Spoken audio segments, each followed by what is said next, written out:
razão do meu viver, a razão do meu louvor, com tudo o que sou.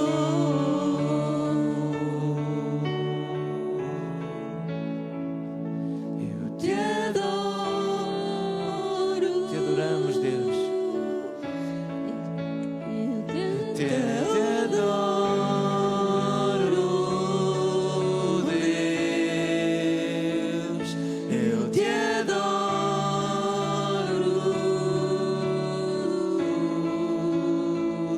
Eu te adoro, Deus. Eu te adoro.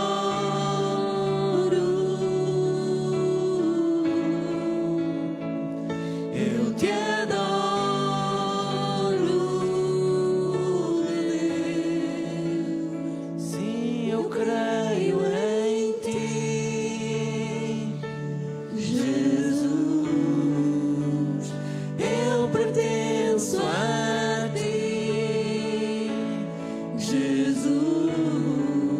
A razão do meu viver, a razão do meu louvor, com tudo o que sou. Realmente, Paizinho, estamos aqui conforme somos e queremos entregar-nos nas Tuas mãos, Senhor. Queremos Te adorar, queremos nos render. E realmente tudo aquilo que somos e que nós não somos nada, Senhor, perante Ti, mas queremos na mesma nos entregarmos nas Tuas mãos. Queremos que Tu realmente agora nos fales aos nossos corações, que nos transformes pela Tua palavra, Senhor. Queremos ser renovados. Queremos que tudo aquilo que há em nós, Senhor, possa realmente ser retirado para que Tu possas preencher tudo o que existe, Senhor. Desta maneira queremos assim nos render, queremos adorar. Por isso nós Te pedimos, fala aos nossos corações, em nome do Senhor Jesus Cristo. Amém. Podemos sentar, queridos irmãos. Entrego a palavra ao nosso querido irmão Moisés e que o Senhor nos abençoe.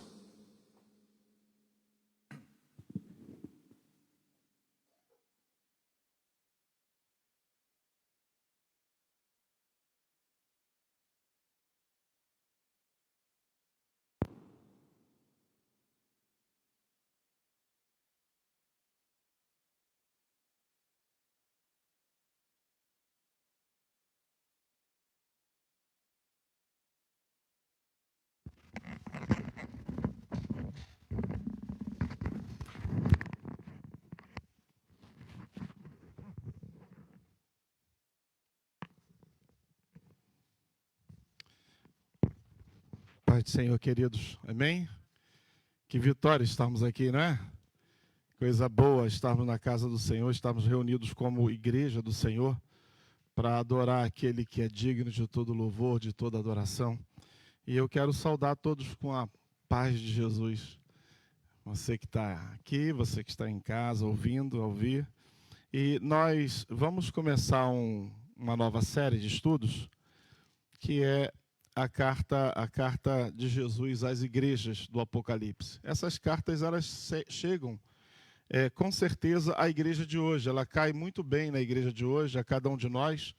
E a ideia é que nós tenhamos assim uma noção de que igreja nós somos, de quem somos, a quem nós pertencemos.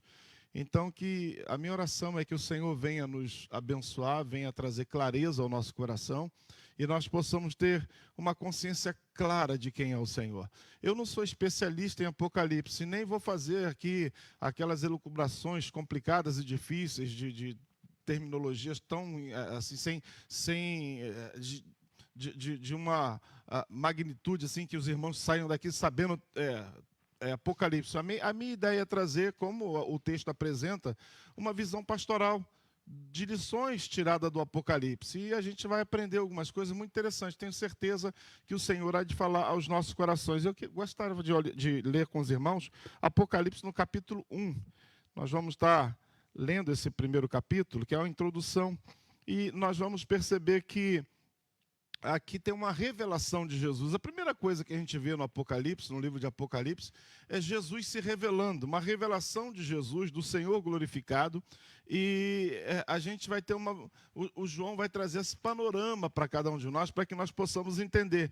E a chave desse texto, a chave desses estudos é que a igreja vive, ela cresce, e é avaliada sob a autoridade de Cristo. A igreja, ela vive, ela cresce sob a autoridade do Senhor. Ou seja, nós vamos entender que o nosso Deus está no meio da sua igreja, ele passeia no meio da sua igreja, ele olha a sua igreja, ele julga a sua igreja, ele observa a sua igreja, ele sustenta a sua igreja. E tem um caso até de uma das igrejas que Jesus está fora, ele não está nem dentro. Ele está fora batendo a porta para que a igreja abra, para que ele possa entrar e ceiar com a sua igreja. Então nós vamos aprender isso e nós vamos depois trabalhar caso a caso de cada uma dessas igrejas. E hoje, para início de nossos estudos aqui, nós vamos ler o capítulo 1, que diz assim, a partir do versículo 1. Revelação de Jesus Cristo, a qual Deus lhe deu para mostrar aos seus servos as coisas que brevemente devem acontecer. E pelo seu anjo as enviou e as notificou a seu servo, a João, seu servo, a qual testificou da palavra de Deus e do testemunho de Jesus Cristo, de tudo que tem visto. Versículo 3. Bem-aventurado aquele que lê e os ouve, bem-aventurado aquele que lê e os que ouvem as palavras desta profecia e guardam as coisas que nelas estão escritas, porque o tempo está próximo. João, às 7 igrejas que estão na Ásia, graça e paz seja convosco da parte daquele que é, que era e que há de vir, e da dos 7 espíritos que estão diante do trono, do seu trono, e da parte de Jesus Cristo, que é a fiel testemunha, o primogênito entre os mortos e o príncipe dos reis da terra, aquele que nos amou e em seu sangue nos lavou dos nossos pecados, e nos fez reis e sacerdotes para Deus e seu Pai. A ele seja a glória e o poder para todo sempre. Amém. Eis que vem com as nuvens, e todo olho o verá, até os mesmos que os transpassaram, e todas as tribos da terra se lamentarão sobre ele. Sim, amém. Eu sou o alfa e o ômega, o princípio e o fim, diz o Senhor, o que é, o que era e o que há de vir, o Todo-Poderoso. Eu, João, que também sou vosso irmão e companheiro na aflição e no reino e paciência de Jesus Cristo, estava na ilha chamada Patmos por causa da palavra de Deus e pelo testemunho de Jesus Cristo. E fui arrebatado no Espírito no dia do Senhor. E ouvi de trás de mim uma grande voz, como de trombeta, que dizia: Eu sou o alfa, o ômega, o primeiro e o derradeiro. O que vê, escreve no livro e envia as 7 igrejas que estão na Ásia: a Éfeso, a Esmirna, a Pérgamo, a Tiatira e a Sardes, a Filadélfia e a Laodiceia. E virei-me para ver a voz que falava comigo, e virando-me vi 7 castiçais de ouro. E no meio dos 7 castiçais um semelhante ao Filho do Homem, vestido até os pés de uma roupa comprida e cingido pelos peitos com um cinto de ouro. E a sua cabeça e cabelos eram brancos como a lã branca, como a neve, e os seus olhos como chama de fogo, e os seus pés semelhantes a latão reluzente, como se tivessem sido refinados numa fornalha, e a sua voz como voz de muitas águas. E ele tinha na sua destra 7 estrelas, e da sua boca saiu uma espada aguda de 2 fios, e o seu rosto era como o sol, quando na sua força resplandece. E eu, quando vi, caí a seus pés como morto.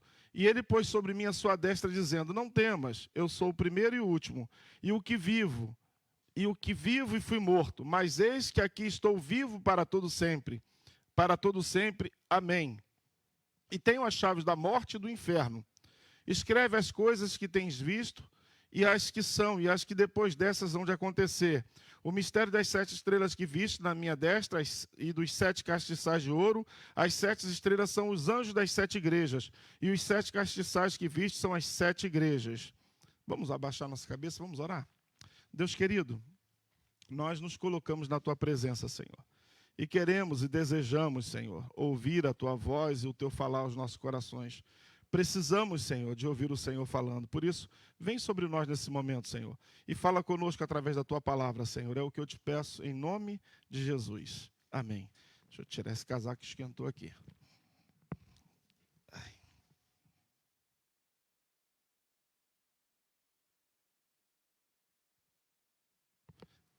Irmãos queridos, o que a gente começa a ver nesse texto?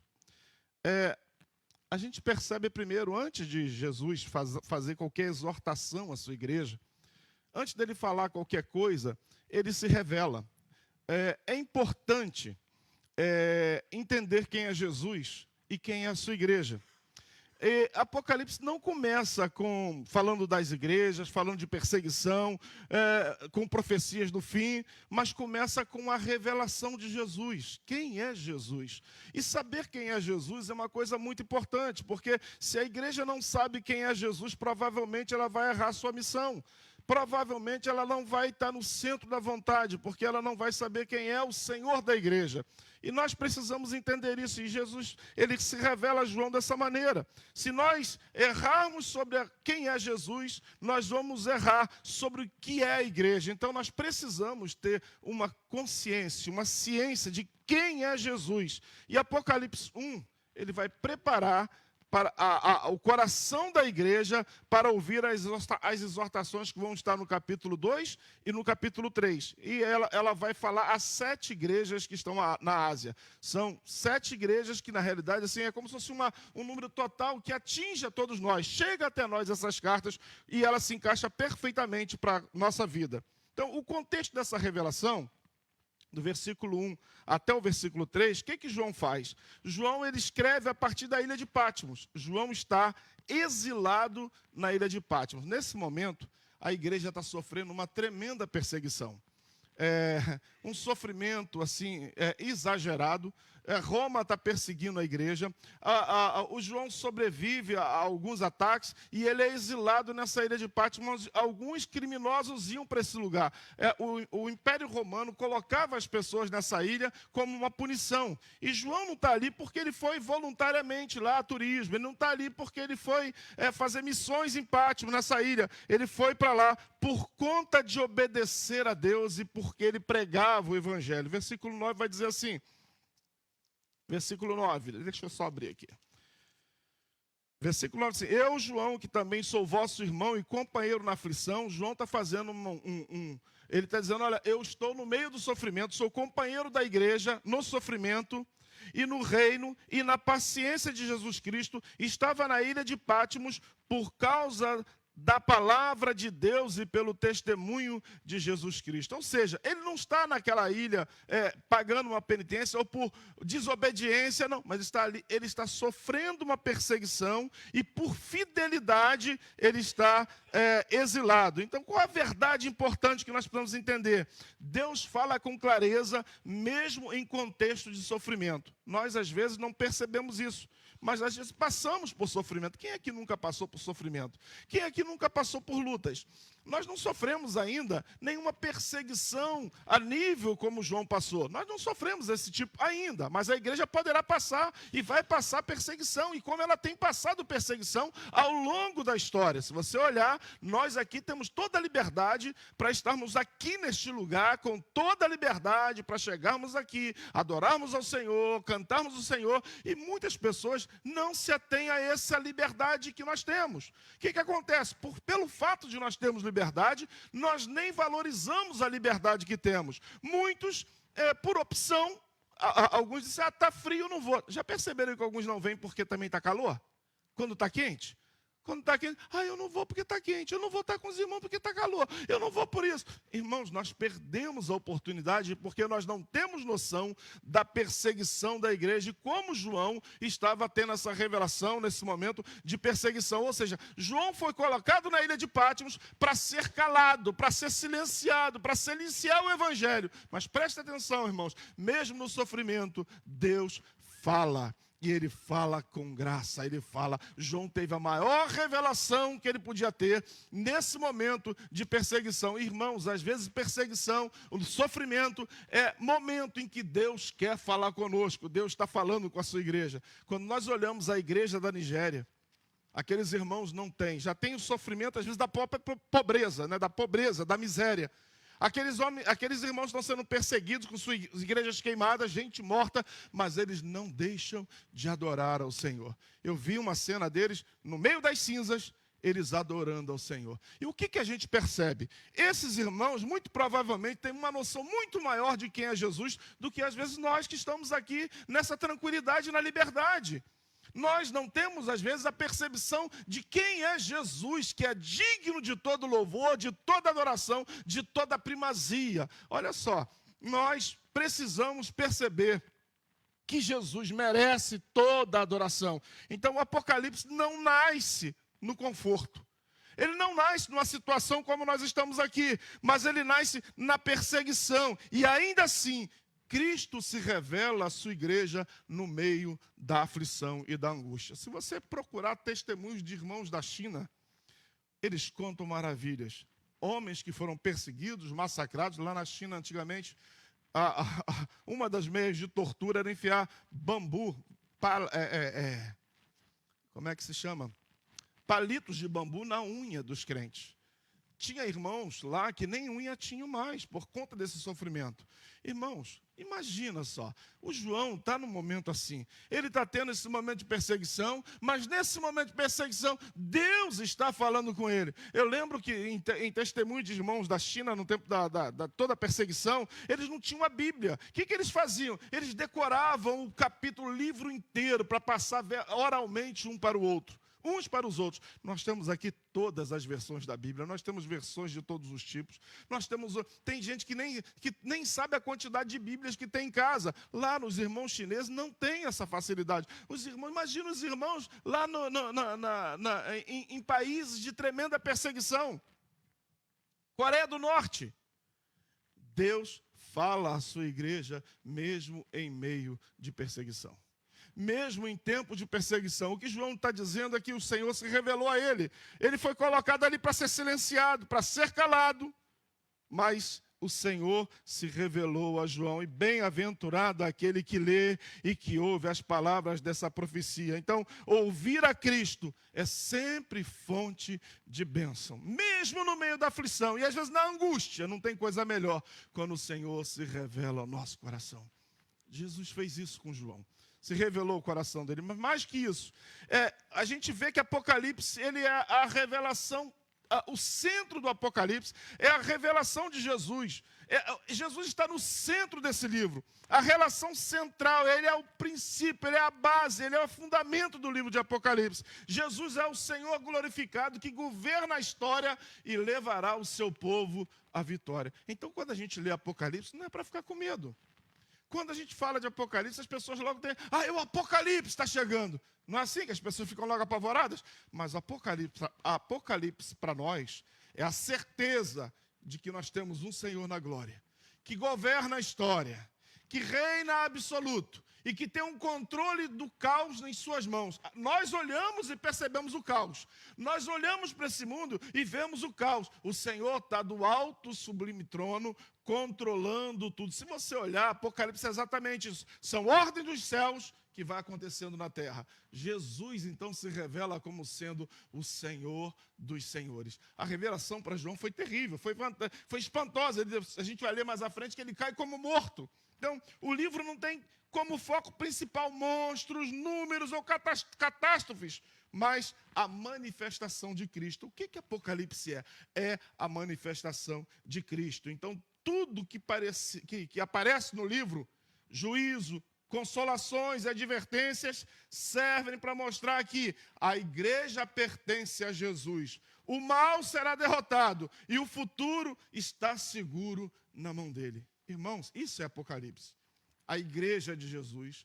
Jesus é o Rei dos Reis, é o soberano Senhor, o dono da igreja. Ele sustenta a sua igreja, ele alimenta a sua igreja, ele visita a sua igreja, ele está no meio da sua igreja. Essa visão, irmãos, é uma visão que nós precisamos ter muito claro no nosso coração. Jesus está aqui. Amém? Jesus está aqui. Por que muitas vezes nossos cultos são assim insensíveis e nós ficamos, eu perdi meu tempo hoje, porque não tem a noção de que Jesus está nesse lugar. Quando a igreja de Jesus se reúne, Jesus se faz presente. Ele é o dono da igreja. O dono da igreja não é convidado. Jesus não é convidado. Nós temos até a mania de orar: Senhor, esteja no nosso meio. Ué, como é que se convida o dono? Se o dono já está presente. Ele é o dono, ele é o dono das nossas vidas. Ele é o Senhor desta igreja. Você diz amém? É isso? Amém? Senhor, Ele é o dono da minha vida, Ele é o Senhor da minha vida, Ele é aquele que sustenta e nutre a minha vida, Ele é o meu Senhor, o Senhor desta igreja, o Senhor da igreja universal, é aquele que cuida, Ele dá vida, Ele está no meio do seu povo. E aí, irmãos, só tem uma coisa que preciso entender e confiar, é que o meu futuro está seguro nas mãos dEle. É o que acontecia com João. João poderia estar se sentindo totalmente inseguro, porque a situação não era muito fácil. O Império Romano quis silenciá-lo. Mas o que Jesus fez? Se revelou ao coração e lhe deu a maior revelação de Cristo à sua igreja. João trouxe a maior revelação de Cristo à sua igreja. Então nós somos a igreja do Senhor, com essa revelação. E o que João viu? Do versículo 12 ao 16, João vê não Jesus crucificado, não Jesus humilhado, não Jesus maltratado, não aquele Jesus que se entregou na cruz, mas ele vê um Jesus agora glorificado. Olha, do versículo 12 a 16 diz assim: capítulo 1, versículo 2, 12, João diz assim: virei-me para ver a voz que falava comigo, e virando-me, vi 7 castiçais de ouro, e no meio dos 7 castiçais um semelhante ao Filho do Homem, vestido até os pés com uma roupa comprida, o sacerdote, o sumo sacerdote, vestido com a roupa comprida e cingido pelo meio com um cinto de ouro. A sua cabeça e cabelos eram brancos como a lã, como a neve, os seus olhos como chama de fogo. Aquele que tudo vê, aquele que vê, ele sabe, ele olha a sua igreja, ele conhece a sua igreja, ele sabe das mazelas da sua igreja, ele sabe da glória da sua igreja, ele sabe das virtudes da sua igreja, ele conhece o seu, o teu e o meu coração. Ele olha, ele tem olhos como chama de fogo.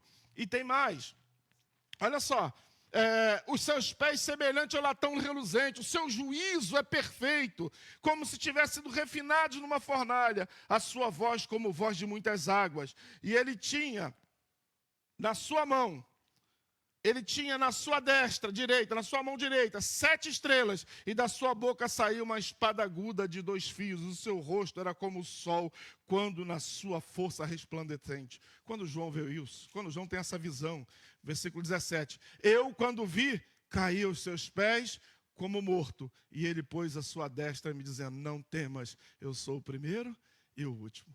Quando Jesus se revela na sua formosura, na sua glória, não tem um que consiga ficar de pé.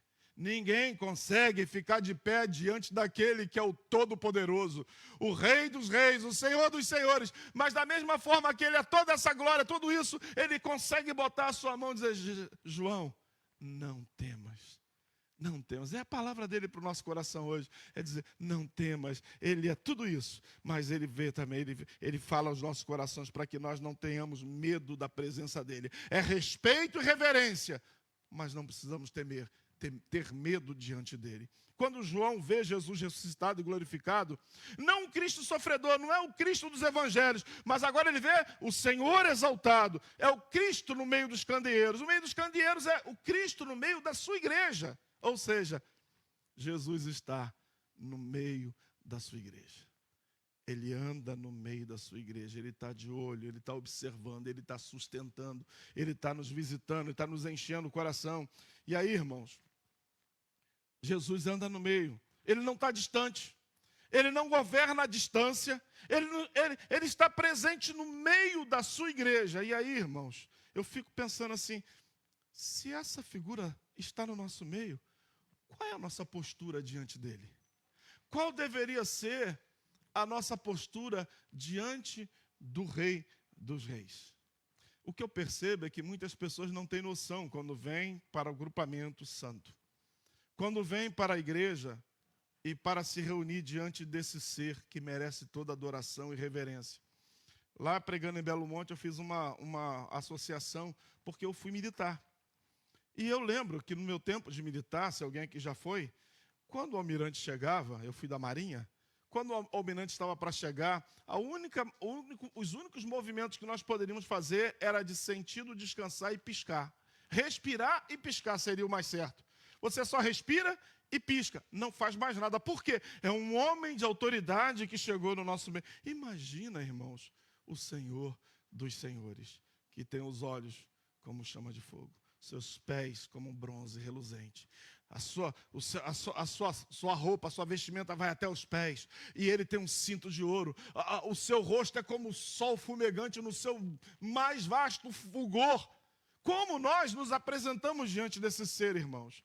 Com reverência, com temor e tremor, mas com reverência, sabendo que ele está dizendo: não temas, se aproxime de mim. Essa é a nossa, é respeito e honra ao nosso Deus. Irmãos, por que muitas igrejas têm os seus cultos? É o nosso culto. Foi fraco, foi isso, foi aquilo. Porque nós não reverenciamos aquele a quem nós adoramos. Como nós saímos de casa para esse encontro? Como que eu saí de casa para chegar aqui? Nós oramos para dizer: Senhor, eu quero entrar na tua presença, Senhor. Eu quero estar diante do Senhor. Eu sei que o Senhor estará no nosso meio. O Senhor estará recebendo o nosso louvor, a nossa adoração. E Ele está aqui para receber o nosso louvor, a nossa adoração, a nossa petição. Nós temos tanto para falar diante desse Deus. Nós temos tanta coisa a colocar diante dele, mas nós às vezes não temos a noção de quem é Jesus, de quem é esse Jesus. João, quando viu, caiu como que morto. Ele caiu como que morto. Então, devemos ter essa clareza de que Cristo está no nosso meio, no meio da sua igreja, por várias razões. Tem vários motivos que nós deveremos ter essa noção. E eu anotei alguns motivos que nós devemos ter essa clareza. Ter clareza de que Cristo está no meio da sua igreja. Primeiro motivo: a igreja só existe se ela for unida a Cristo. Só é a igreja se essa igreja está unida a Cristo. Irmãos, a igreja que não tem Cristo como centro da igreja, como centro da sua estrutura, como aquele que anda no meio do seu povo, isso não é igreja. Às vezes nós vamos a alguns lugares e que nós temos um clube social. É um encontro social, porque as pessoas vêm, elas entram, elas ficam no telemóvel, elas mandam mensagem, elas falam isso. Você já observou isso? Algumas pessoas assim? Se eu que sou homem observo, você imagina aquele que tem olhos de fogo, que vê tudo. Não vê só a nossa aparência, vê o nosso coração. Jesus está agora, nesse momento, olhando para o nosso coração, para as nossas intenções. Então, eu preciso entender com toda clareza que Jesus está no meio da sua igreja. Primeiro, porque a igreja só pode ser igreja se ela estiver unida a Cristo. Jesus é o cabeça do corpo. Colossenses 1,18 vai dizer isso. Jesus é o cabeça. Sem a cabeça, o corpo não tem vida nem direção, fica perdido. Por que muitas vezes ficamos desorientados como igreja? Porque esquecemos de que o Senhor é o cabeça do corpo. Então a presença de Cristo no meio significa que a igreja não é um clube religioso, mas um povo ligado ao Senhor ressuscitado, o Senhor ressurreto. A igreja é um povo que está ligada ao Senhor ressurreto. Não é um clube de religião, não é um clube para leitura bíblica, não é um clube comum, mas é um lugar onde o povo se encontra com o seu Senhor. Mateus 18:20 vai dizer que onde estiverem 2 ou 3 reunidos, o que acontece? Mas estiver reunido em que nome? De qualquer maneira? Não. Onde estiverem 2 ou 3 reunidos em meu nome, aí eu estou no meio deles. Então nós temos que ter essa convicção. Nós viemos aqui.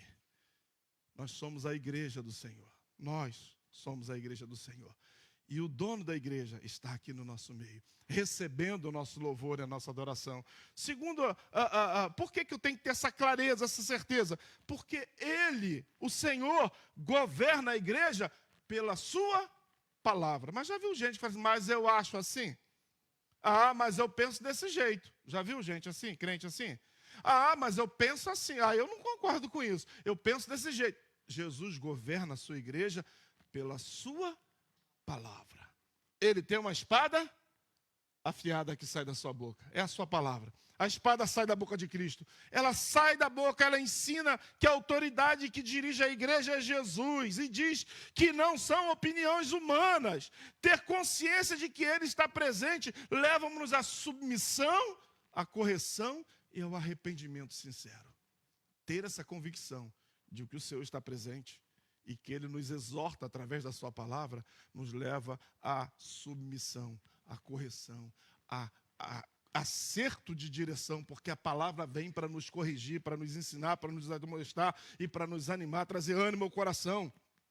Então, preciso também ter clareza, porque Cristo conhece a realidade interior. Olha, ninguém conhece o teu coração, mas Cristo conhece. Cristo conhece. Os olhos como chama de fogo, Apocalipse 1,14, revelam que ele vê intenções e motivações. E esta clareza, o que ela faz? Ela consola os fiéis. Saber que Jesus vê o meu coração, ela traz consolo aos fiéis e repreende os hipócritas. Porque quem vem com hipocrisia sabe que Jesus está olhando o coração. Ele sabe. O que acontece quando eu tenho essa certeza? Ou seja, aquele que tem os olhos como chama de fogo, ele revela, ele traz à tona, ele vê as intenções e motivações do nosso coração e do coração da igreja. E isso traz consolo aos fiéis, confronta a hipocrisia e chama a igreja a viver em verdade. Irmãos, nós precisamos pedir ao Senhor que Ele se revele a nós. Eu preciso conhecer o Senhor. Eu preciso conhecer o Senhor e não somente de ouvir falar, mas de intimidade. Eu preciso conhecer esse Deus na intimidade, para que Ele possa falar ao meu coração e mude a minha história. Isso leva uma igreja a viver a verdade. A igreja precisa conhecer e ter essa convicção de que o Senhor está no meio dela, para que essa igreja viva por verdade e pela verdade. E por fim, eu preciso saber que Jesus está no nosso meio, que o dono da igreja está no nosso meio. Isso me leva a entender que Ele intercede continuamente pelo seu povo. Ele é o sumo sacerdote. Ele é o intercessor, Ele nos sustenta. Jesus é o nosso sumo sacerdote que vive para interceder. Hebreus 7:25. A igreja é sustentada por essa intercessão presente, não apenas por uma organização humana. Por isso que nós estamos no mover de oração, nós temos chamado a igreja a orar. Nós não conseguimos reproduzir o que o Espírito Santo faz, irmãos. Nós não conseguimos gerar no meio da igreja nada que a nossa força humana, nós não conseguimos reproduzir a obra do Espírito. Por isso, nós devemos ter essa consciência de que o Senhor é dono, Ele intercede, Ele sustenta, Ele realiza o querer dEle no nosso meio, Ele faz a obra no nosso meio. É Ele, somente Ele. E aí, irmãos, Colossenses 2:6-7 vai dizer: andai nele, arraigados e edificados. Porque quando eu olho para o Senhor, e eu tenho esse entendimento, quando a igreja entende que Cristo está no seu meio, no meio da sua igreja, o que acontece com a minha adoração? Ela se torna reverente e não superficial. Às vezes, a gente tem assim até algumas vezes nós falamos assim, o louvor é uma preparação para a palavra. Irmãos, o louvor é louvor. É quando eu estendo as mãos ao Senhor e adoro ao Senhor. Por isso, o entendimento de que o Senhor está nesse meio, ele muda a minha atitude de adoração. A forma como eu adoro, ela tem que ser reverente. Esse lugar, quando a igreja se reúne, é para estar no lugar de reverência. Reverência a quem? A mim, ao irmão Serafim? Não, reverência ao Senhor. Porque é Ele que recebe o nosso louvor. É Ele que está aqui trazendo presente para receber a nossa adoração, o nosso louvor. Então, nós precisamos ter esse entendimento. E a comunhão ganha um valor espiritual, não apenas social. Eu gosto de comunhão, gosto de sentar à mesa, gosto da teologia da mesa. Eu gosto dessa. Olha, mas nada disso funciona se nós não tivermos a consciência de que o Senhor está presente. Porque senão só vira comes e bebes. Só vira isso. Vira uma coisa social. E não é só social, é espiritual. A comunhão é espiritual, nós temos uma comunhão porque somos filhos do mesmo Pai. Estamos no mesmo objetivo de adorar ao Senhor, de ganhar esse bairro para Jesus. Não é isso que nós queremos? Irmãos, nós não queremos isso? Nós não podemos, quando eu tenho a certeza e a convicção de que o Senhor se faz presente, o pecado é tratado com seriedade. Eu sei que pecado é pecado. Eu sei que o meu pecado fere aquele que é o dono, que está aqui. Ele está aqui presente. Ele está olhando para mim. Ele sabe do meu pecado, ele sabe dos meus erros, ele sabe das minhas vergonhas. E eu preciso estar diante dele com confissão. E não posso tratar o pecado com leviandade. Porque ele é santo. E ele quer uma igreja santa. Ele deseja uma igreja santa. Os cultos são vistos como um encontro com o Senhor vivo. Como é que é o meu culto? Cada encontro é um encontro com o Senhor vivo, o Senhor glorificado. E aí, irmãos, a pergunta que vem é: como que nós saímos de casa para vir para esse encontro hoje? Você veio se encontrar com quem aqui nessa noite? Irmãos, nós vamos ter domingo o próximo culto, próximo encontro. Nosso próximo encontro congregacional, porque o nosso culto amanhã dura o dia inteiro, né? Nós estamos incentivando o grupo de oração, nós estamos orando o dia inteiro. Hoje nós oramos pela igreja, oramos pelo culto, oramos pelas pessoas, nós temos orado pelas famílias, nós temos o tempo inteiro. Eu, pelo menos, tenho tentado ocupar minha mente o tempo inteiro em oração, porque a Bíblia diz para estarmos orando o quê? Em todo tempo. Em todo tempo. Ou seja, sabe aqueles pensamentos que entram que não são do Senhor? Nesse momento você não está sendo espiritual. Você tem que repreender esses pensamentos e ocupar esse pensamento com as coisas do Senhor. Porque mesmo lá sozinho, você está prestando um culto. E mesmo lá sozinho, o Senhor da igreja, que é o teu Senhor, está de olho em você. Olhando o teu coração, olhando a sua vida e te sustentando, te tomando pela mão. Então, ter certeza de que Cristo está no meio é compreender que Ele é o dono da igreja. A igreja, nós somos o povo comprado pelo seu sangue.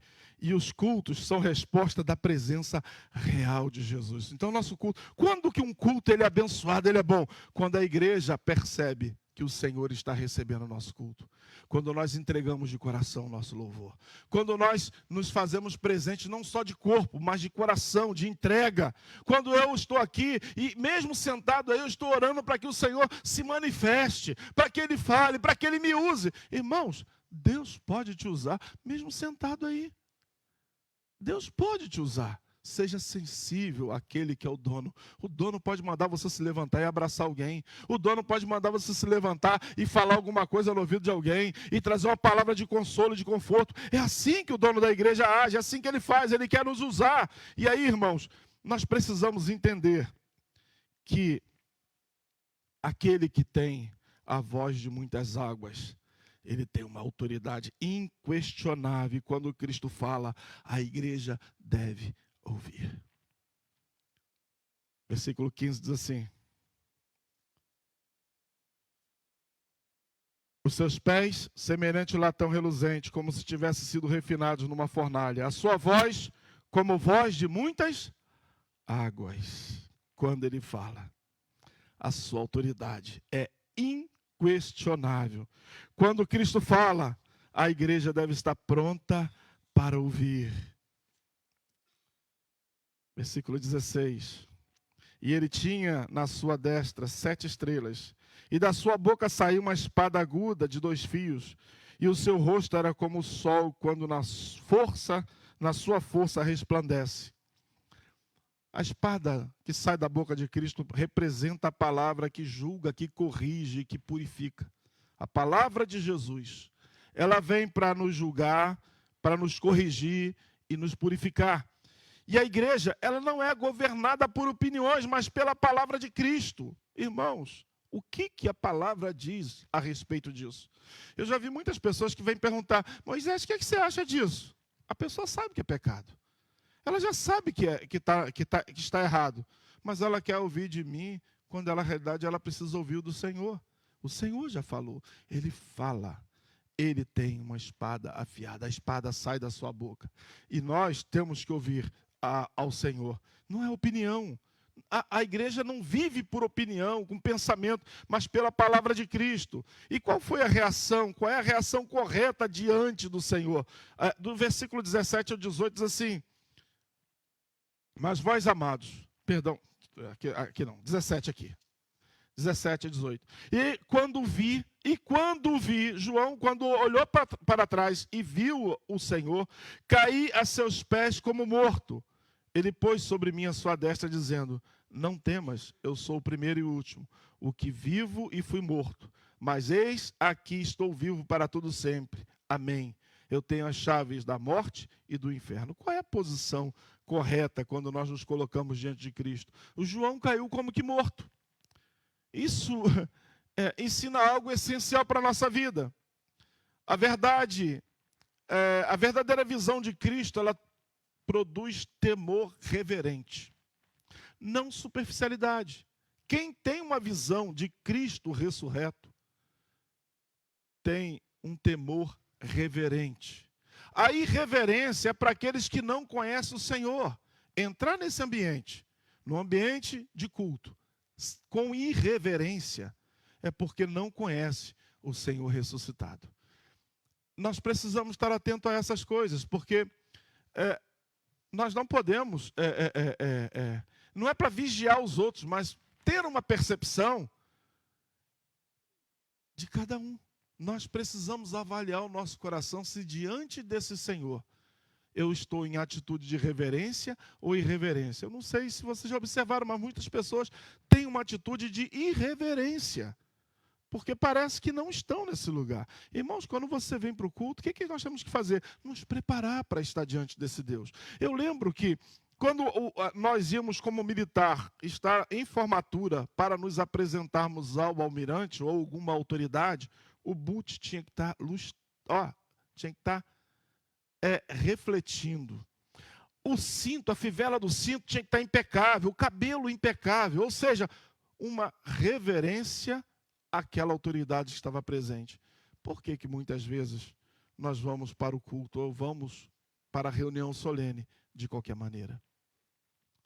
Nós nos esquecemos de quem é o Senhor. Nós nos esquecemos de quem é aquele que vai receber das nossas mãos o louvor.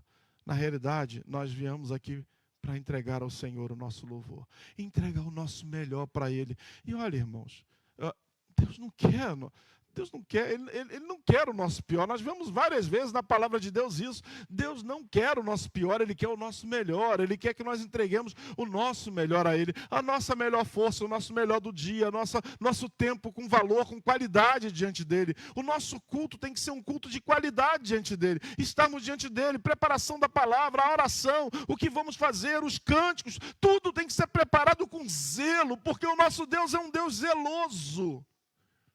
Eu não sei se você já teve essa preocupação, mas o zelo da casa do Senhor tem que nos consumir de certa maneira. Tem que gerar preocupação no nosso coração. Como que eu vou entregar o meu culto? Nós estaremos domingo aqui, novamente, para a adoração. Nós precisamos nos direcionar, preparar o nosso coração durante todos esses dias, dizendo: Senhor, fala comigo, porque eu vou estar na Tua presença. Senhor, prepara o meu coração, porque eu estarei na Tua presença. Senhor, me ajuda a Te dar o meu melhor louvor. Ele é digno, irmãos? O Senhor é digno de receber o nosso melhor? Hein? Ele é digno? Por que nós entregamos o resto para Ele? O irmão Serafim colocou no grupo da igreja com relação aos dízimos e oferta, né? Por que nós vamos dar o pior para o Senhor? Por quê? Ele é digno da nossa adoração. Só entregamos o resto para Ele quando nós não o conhecemos. Nós não conhecemos esse Jesus que nos dá tudo, que nos deu a vida, que nos deu a alegria, que nos dá paz. Irmãos, como que eu me apresento de Ele? Jesus a nossa colocação, como de João, é de um temor reverente na presença dEle, não de superficialidade, mas Jesus toca em João e diz: não temas, João. É o Cristo glorificado, absolutamente santo, mas profundamente gracioso. Ele poderia consumir João com a sua revelação, mas ele diz: João, não temas, João. Ele venceu a morte, tem a chave da morte e do inferno. Então, quando eu olho para isso, e a gente continua a leitura, versículo 19 a 20, diz assim: escreve estas coisas que tem visto.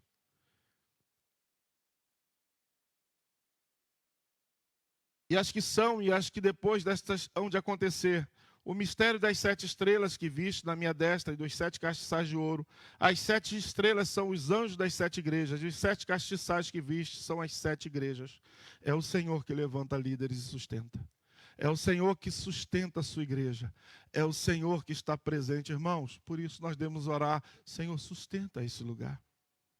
Se faz presente no nosso meio, Senhor. Sustenta o povo de Águas Santas. Sustenta a tua igreja, Senhor, neste lugar. Revela-te aos corações, Senhor.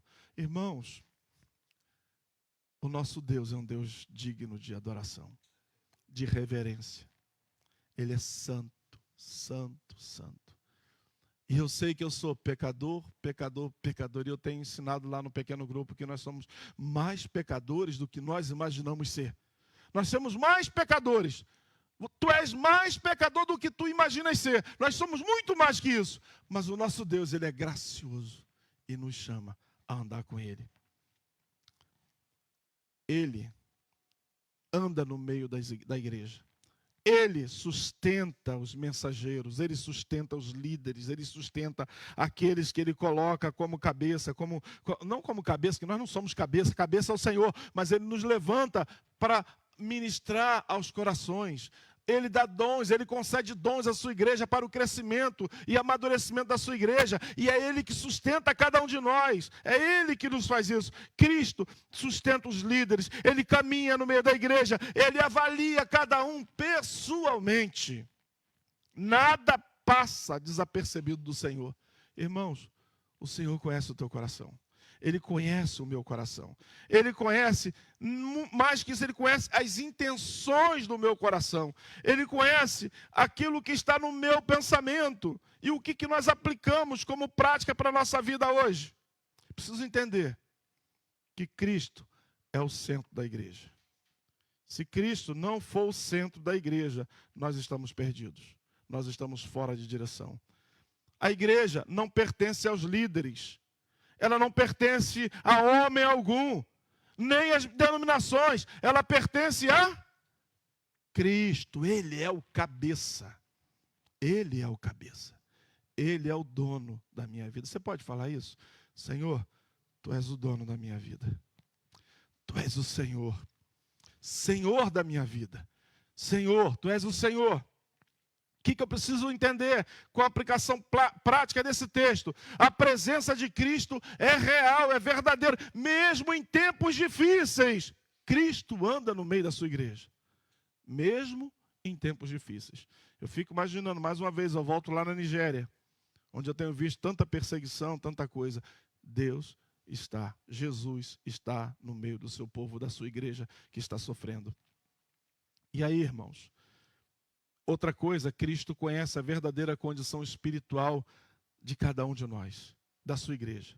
Ele conhece. E a reputação externa não engana Jesus. A aparência não engana o Senhor da igreja. Por isso, a igreja deve caminhar em sujeição, em humilhação, em coração quebrantado, para que reflita a glória do Senhor, não uma aparência externa, mas que o exterior reflita a nossa relação com o dono da igreja interiormente. Aquilo que, como nós andamos com Ele, nós possamos refletir para o mundo. E devemos entender, irmãos, que a igreja vive sob a palavra. Quando Cristo fala, a igreja deve obedecer. E aí, qual a conclusão, irmãos? Esse texto é uma preparação. O capítulo 1 é uma preparação para o que as cartas que ele há de escrever, escreveu para as 7 igrejas. Então, Jesus, antes de corrigir, antes de exortar ou consolar as igrejas, Jesus revela quem Ele é. Só quem vê Cristo glorificado aceita a correção. Já viu gente que não aceita a correção? Porque nunca viu o Cristo glorificado. Não aceita a correção. Só responde ao arrependimento quem viu o Cristo glorificado. Só persevera na fidelidade quem viu o Cristo ressurreto. E uma igreja saudável, ela começa com uma visão correta de Cristo. Ele é Senhor desse lugar. Ele exige reverência. Eu não posso entrar na presença dele de qualquer maneira. Às vezes, é melhor ficar em casa mesmo, do que vir para cá de qualquer maneira. Do que estar na presença do Senhor de qualquer maneira. Irmãos, o estar nessa reunião é estar numa reunião solene, porque Cristo está, pode ser 2, pode ser 3. Onde 2 ou 3 estiverem no meu nome, o Senhor se fará presente. Não pense que você está perdendo o seu tempo quando você vem para cá. Você perde o seu tempo quando você não se prepara para estar aqui.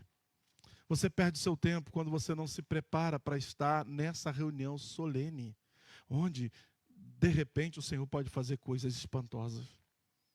Irmãos, vocês estão aguardando o sobrenatural do Senhor? Vocês estão com essa expectativa de ver o sobrenatural do Senhor, de Deus fazendo coisas maravilhosas no nosso meio? Conversão, libertação, cura. Ele faz isso porque Ele está no meio da sua igreja. E quando Ele está, onde Ele está no meio dos louvores. Olha, quando nós louvamos e adoramos, o Senhor se faz presente. Ele está presente. Agora a gente vai ver que há igrejas, como a igreja de Laodiceia, que Ele está à porta batendo para tentar entrar à porta. A igreja colocou Jesus para fora. Nós temos que tomar cuidado para que nós não coloquemos o Senhor para fora. Porque esse lugar, ou perdão, não esse lugar, mas as pessoas que aqui estão e a congregação reunida, essa congregação pertence ao Senhor Jesus. Foi comprada a preço de sangue. Foi a morte dele na cruz. Ele morreu na cruz pelos nossos pecados. Ele comprou a nossa vida para ele. Nós somos dele. Então, irmãos, como que nós vamos voltar para casa hoje com essa percepção clara de que Jesus se faz presente em cada reunião nossa? E em cada reunião nossa é lugar de temor, de tremor, mas não é de medo, mas de reverência. De uma reverência àquele que é digno de toda a adoração. E aí, irmãos, a igreja só permanece firme quando Cristo ocupa o centro. Não é convidar, porque Ele já é o dono, mas é honrar aquele que está nesse lugar. O centro da igreja, a base da igreja é Cristo. Vamos orar, clamando ao Senhor, para que Ele governe, porque nós somos dele.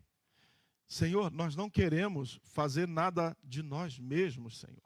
Nós não queremos opiniões humanas.